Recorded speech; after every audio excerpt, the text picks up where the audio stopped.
स्वदेशी और पर्यावरण संवर्धक हिंदी 35 इसमें एक दूसरा तर्क दिया जाता है कि अगर ये हरित क्रांति भारत में नहीं होती तो बहुत सारे लोगों का आर्थिक शोषण इस प्रकार का हो जाता और बहुत सारे लोग भूखे मरते इस प्रकार से, क्योंकि जो भी अनाज उत्पन्न होगा वो पर्याप्त नहीं होगा और फिर एक तो लोग भूखे रहेंगे, नहीं तो हमें अनाज बाहर से आयात करना पड़ेगा।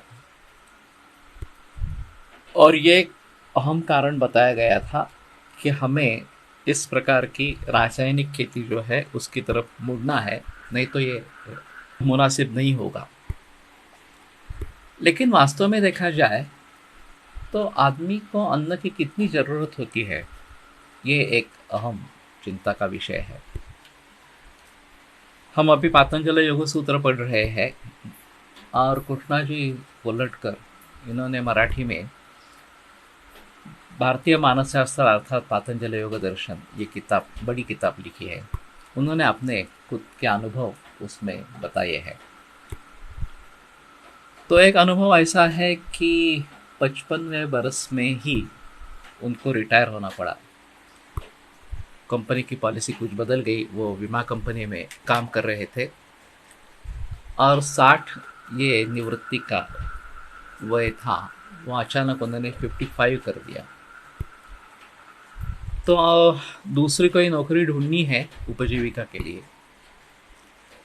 तो पत्नी ने बताया कि आप ऐसा क्यों करते हैं, आपके मन में ये योग सूत्र पढ़ना है तो आप योग सूत्र ही पढ़े।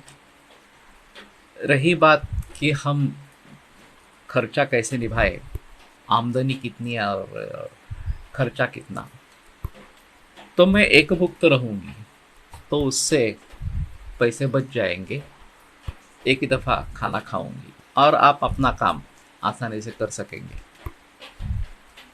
तो इनको पूरी रात नींद नहीं आई कि मेरे लिए मेरी पत्नी एकभुक्त रहने वाली है और अगर मैं नौकरी करूं तो उसको वो पसंद नहीं है और नहीं करूं तो वो इस प्रकार की भूखी रह जाएगी।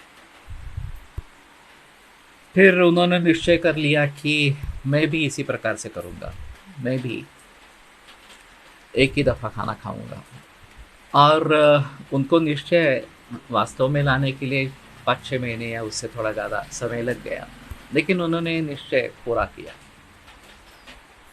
और उनको महसूस हुआ कि खाना कम करने के बाद उनका स्टेमिना बढ़ा, उनकी ऊर्जा बढ़ी, तो वो ज़्यादा देर तक काम करने लगे और पैसों की बचत तो हो ही गई।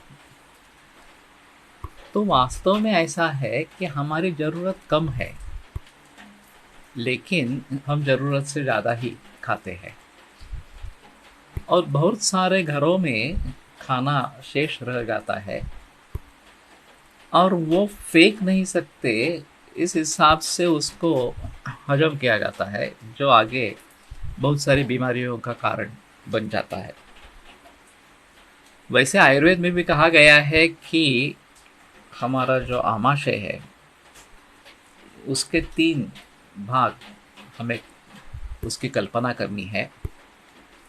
उसमें से 1/3 जो भाग है, 1 अंश जो है वो हमें घन आहार से भरना है। 1/3 द्रव आहार, इसमें पानी भी आ गया, उससे भरना है और 1/3 रिक्त छोड़ना है, उसमें कुछ भरना नहीं। तो 2/3 ही खाना है, पूरा पेट भर के खाना खाना ही नहीं है। इस प्रकार से अगर इस प्रकार से हम खाना खाएंगे, उतना ही खाएंगे तो काफ़ी बचत हो जाएगी और केवल पैसों की बचत होगी ऐसा नहीं, स्वास्थ्य भी सुधरेगा, क्योंकि ये तो स्वास्थ्य के अनुसार किया हुआ उपदेश है।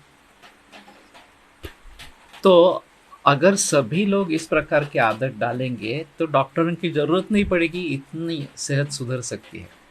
सिर्फ इसमें ऐसा है कि हमें हमारे मन को नियंत्रित करना पड़ेगा।